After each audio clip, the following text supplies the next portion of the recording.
लोकसभा और विधानसभा में महिलाओं के लिए 33% सीट आरक्षित किए जाने को लेकर केंद्र सरकार की ओर से जो बिल लाया गया है, नारी शक्ति वंदन, उसकी खूब चर्चा हो रही है पूरे देश में। बिहार में भी आधी आबादी की बात करें तो वोट प्रतिशत हर चुनाव में बढ़ता जा रहा है, लेकिन विधानसभा या लोकसभा में सीटों की संख्या नहीं बढ़ रही है।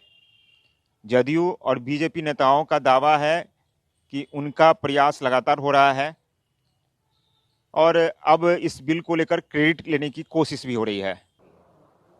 देखिए, प्रयास तो होता रहा है, टिकट देने का भी, संगठन में भी जोड़ने का, लेकिन अगर आरक्षण हो जाएगा तो वो नियम लागू हो जाएगा, ये मजबूरी भी हो जाएगी कि उतना देना ही है।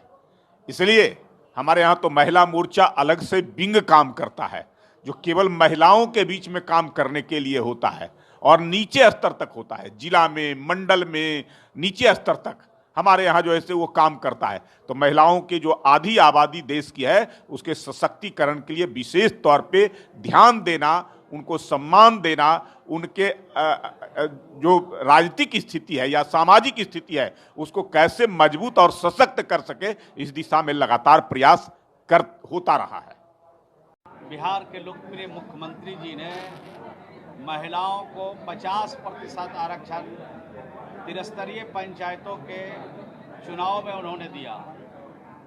देश का पहला राज्य है जहां एकल पद पर भी उन्होंने आरक्षण दिया और 35% पढ़ी लिखी जो लड़कियां हैं उसको भी 35% आरक्षण दिया।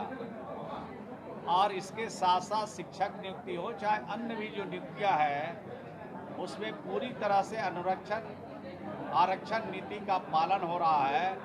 देश का पहला राज्य बिहार है जहां सिर्फ एक्सपेरिमेंट नहीं किया गया बल्कि महिलाओं को हक दिलाया गया और महिलाओं को आगे बढ़ाने की दिशा में, सशक्त बनाने की दिशा में श्री नीतीश कुमार जी ने जो पहल किया है उसी का अनुकरण अब बैठे बैठे दिल्ली वाले लोग जिनका जमीन खिसक रहा है वो अब महिलाओं को आरक्षण देने की बात कर रहे हैं। पिछले कुछ सालों के विधानसभा और लोकसभा चुनाव के उम्मीदवारों पर नज़र डालें तो सभी दलों ने महिला उम्मीदवारों को टिकट देने में कंजूसी की है। अब नारी शक्ति वंदन बिल जब लागू हो जाएगा तो सभी दलों को टिकट देना मजबूरी हो जाएगा।